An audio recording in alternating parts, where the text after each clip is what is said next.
Good morning dear students. आज के इस वीडियो में हम फ्रेंच रेवोल्यूशन के कुछ टॉपिक को डिस्कस करेंगे।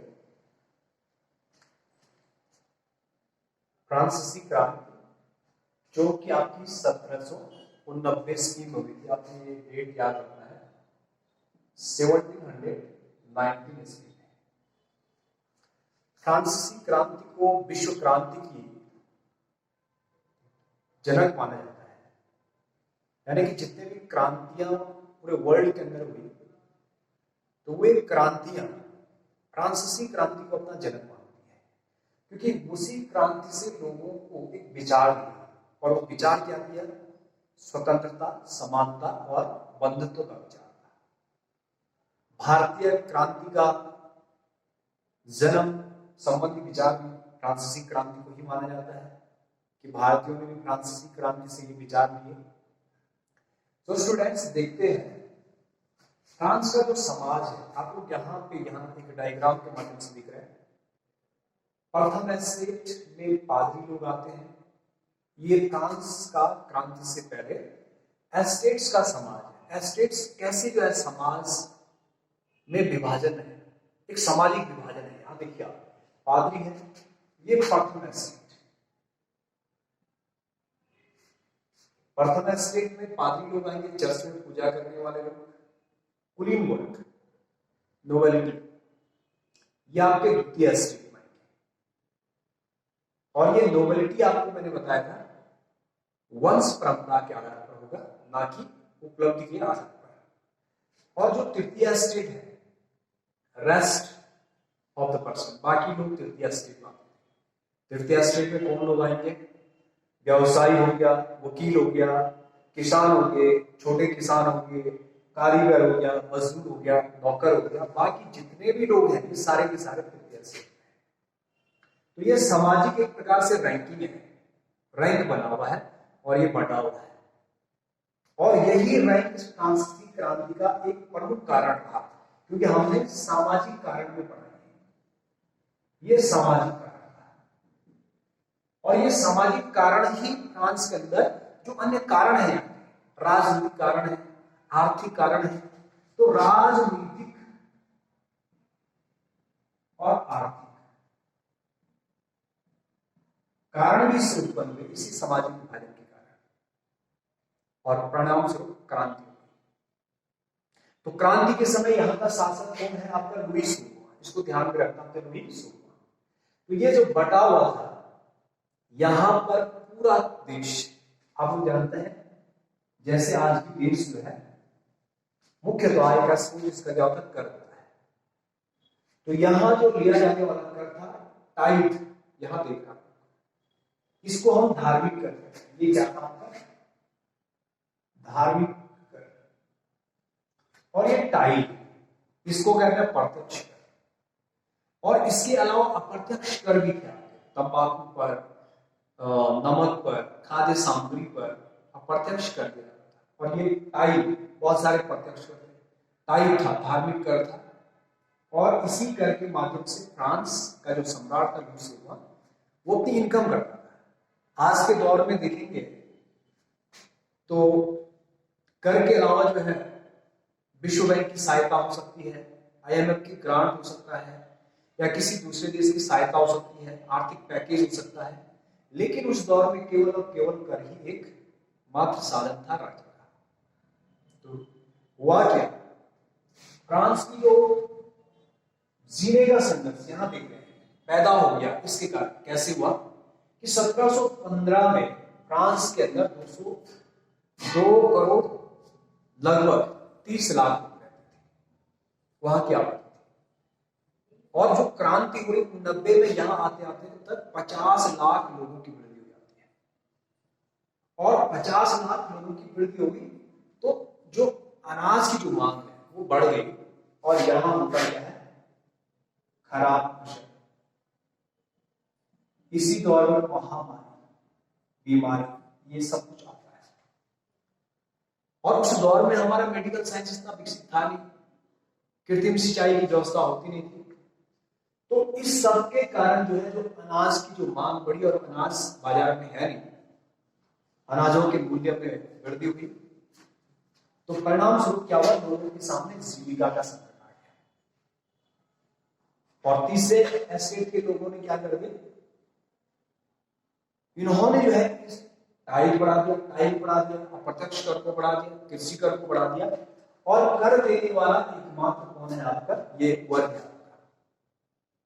जो पादरी है, जो कुलीन वर्ग है, ये कर को नहीं देते हैं, ठीक है, और इनकी इनकम क्या है, बहुत कम होती है, तो इनके सामने जीविका संकट पड़ेगा।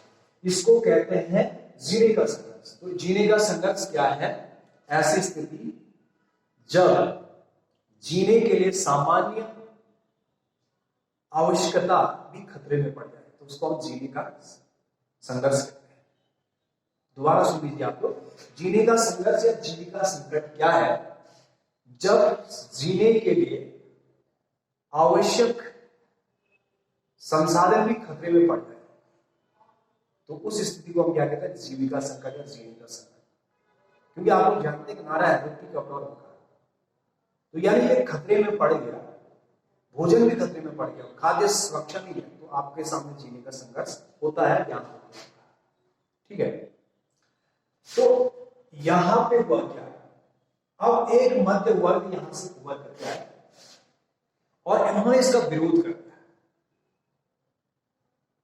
एक तो जीविका का संकट था, इन्होंने इसका विरोध कर दिया। इनको जो प्रथम और तृतीय स्टेट को एक प्रकार से दिख रहा है कि दैवीय अधिकार मिले हैं, विशेषाधिकार मिले हैं, दैवीय शक्तियां, जैसे देवी देवताओं में शक्ति स्वयं ही नहीं होती, तो इसका विरोध करने लगे उभरते मध्य वर्ग द्वारा विशेष अधिकारों की अंत की कल्पना की गई।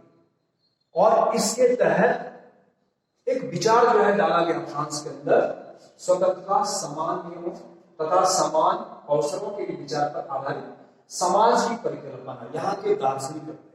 और ये कंसेप्ट सबसे पहले जो है जॉन लॉक और रूसो देता है। इसका पूरा नाम है ज्या-जॉक रूसो। रूसो का नाम आप लोगों ने सुना होगा, इसका पूरा नाम है ज्या-जॉक रूसो, और दूसरा है जॉन लॉक। ये दोनों ही बहुत प्रसिद्ध दार्शनिक हैं। तो ये दार्शनिक जो है ये आइडिया देते हैं, और इस आइडिया के तहत फ्रांसीसी क्रांति को विचारों का बदल होता है स्टूडेंट। और परिणाम स्वरूप 14 जुलाई 1790 को 7,000 महिला पुरुष एकत्रित होते हैं और वो बास्टिल के दुर्ग की ओर चले जाते हैं। दुर्ग होता है फोर्ट जिसको हम कहते हैं, और उसके अंदर दुर्ग के अंदर क्या होती है, जेल होती है, ठीक है ना। ये जो है दुर्ग को ढहा देते हैं और दुर्ग के जेल को तोड़ देते हैं। यहां इसको बास्टिल कहते हैं। ये सबसे प्रमुख घटना है, और इसी घटना को फ्रांसीसी क्रांति का आगाज भी माना जाता है 14 जुलाई 1790 को। हालांकि क्रांति के लिए संघर्ष, क्रांति के लिए विचार, क्रांति के छोटे छोटे कदम इससे पहले ही चलते थे, लेकिन इसको सबसे बड़ी आरंभ माना जाता है कि यहीं से क्रांति को जो है गति प्रदान हुई।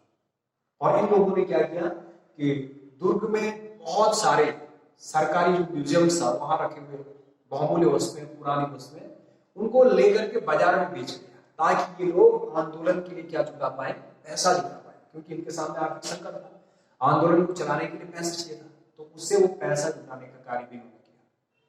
तो ये क्रांति का आगाज हुआ, सामाजिक कारण था, और इस सामाजिक कारण ही आर्थिक और राजनीतिक कारण को क्या दे रहा है, जन्म दे रहा है, और फिर विचारों की क्रांति। तो स्टूडेंट यहाँ पर जो है एक बहुत बड़ा विचार आया था, स्वतंत्रता, समानता और बंधुत्व। इसीलिए फ्रांसीसी क्रांति को विश्व क्रांति की बहुत बड़ी क्रांति माना जाता है, और दूसरे नंबर पर रूस की क्रांति को विश्व क्रांति की बड़ी मानी जाती है, जो 1905 में हुई रूस की क्रांति। उसके बाद उसको बाद में पढ़ेंगे, वो समाजवाद की स्थापना की, समाजवाद की मांग कर रहा हो। तो यहां देखिएगा जॉन लॉक और जॉन रूसो जो है इस प्रकार की समाज की कल्पना करते हैं। जो पहला है, ये किताब है टू ट्रीटाइजेस ऑफ गवर्नमेंट, ये जो है जॉन लॉक ने लिखा है। यहां बहुत प्रसिद्ध किताब है जॉन लॉक, प्रसिद्ध किताब जॉन लॉक की क्या है, टू ट्रीटाइजेस ऑफ गवर्नमेंट। और इस किताब में क्या है, दैवीय शक्तियों के अंत के बारे में लिखा है कि जो राजा महाराजा है, जो सम्राट है, इनके पास सिर्फ दैवीय शक्तियां हैं, विशेष अधिकार है, ये समाप्त होना चाहिए। बहुत अच्छा कंसेप्ट उस दौर में ये दिखते हैं।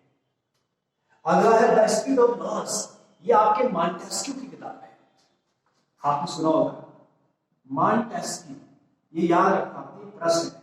मॉन्टेस्क्यू ने लिखा द स्पीड ऑफ लॉस यानी कानून की आत्मा। इसमें ये जो है बहुत बड़ी बात करते हैं, पूरे वर्ल्ड के लिए सीख देते हैं। जो आज की सरकार के 3 अंग होते हैं, विधायिका, कार्यपालिका और तीसरा आप जानते हैं न्यायपालिका, इनके बीच शक्तियों के विभाजन की बात करते हैं। वो उस दौर में करते हैं 18वीं सदी में। हालांकि आज ऐसा है दुनिया के देशों में, लेकिन उस दौर में बात करें 18वीं सदी में, the spirit of loss Montesquieu, विधायिका और कार्यपालिका और न्यायपालिका के बीच शक्तियों का विभाजन उस दौर में था नहीं। भले आज लगता होगा इसकी क्या आवश्यकता, ये तो है, लेकिन उस समय नहीं था। उस समय लोगों के विचार में भी ऐसा नहीं था, दूर दूर तक लोग ऐसा सोच नहीं सकते थे, लेकिन उन्होंने अपनी किताब में इसका वर्णन किया, ऐसा होना चाहिए। और तीसरे दार्शनिक आप लोगों ने देखा, ये रूसो है, ये आपका जो है the spirit of loss Montesquieu ने लिखा, ये आपके जॉन लॉक ने लिखा। और तीसरा है द सोशल कॉन्ट्रैक्ट, ये किताब लिखते हैं। कॉन्ट्रैक्ट का मतलब क्या होता है, समझौता, सामाजिक समझौता।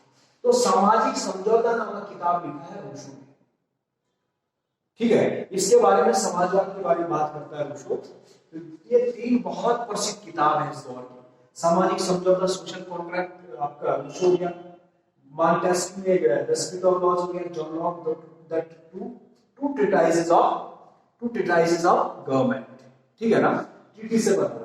तो स्टूडेंट आज आप लोगों ने जो होमवर्क के तौर पे 3 प्रश्न लिखे हैं, 1 2 3, ये बुक्स के बारे में किसी कौन सी किताब है।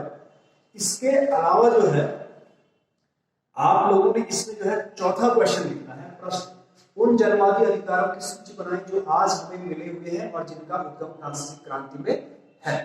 तो आप लोग देख रहे हैं फ्रांसीसी क्रांति में स्वतंत्रता की मांग करा, अस्वतंत्र है, समानता की मांग करा तो समानता हमारे पास है, और बंधुत्व की बात करें तो भाईचारा हमारे पास है। तो इससे बड़ा एग्जाम्पल क्या हो सकता है, तो आप समझ चुके होंगे। तो इसको आज आपने करना है प्रश्न नंबर 14 और 3 यहां से बनाना है, एक नंबर। Thank you.